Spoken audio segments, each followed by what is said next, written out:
السلام علیکم نحمدہ ونصلی ونسلم علی رسولہ الکریم۔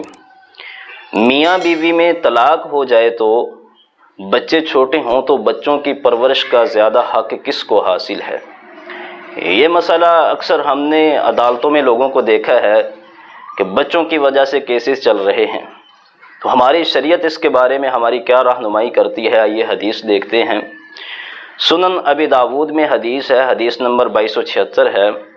سیدنا عبداللہ بن عمر رضی اللہ تعالی عنہما فرماتے ہیں، ایک عورت اللہ کے نبی کے پاس آئی، اپنے بیٹے کی طرف اشارہ کر کے کہنے لگی، یا رسول اللہ صلی اللہ علیہ وسلم، میرا یہ بیٹا، اس کو میں نے اپنے پیٹ میں رکھا، اس کو دودھ پلایا، اس کی پرورش کی، اس کے ابو نے مجھے طلاق دے دی ہے اور اب وہ مجھ سے اس بیٹے کو بھی چھیننا چاہتا ہے۔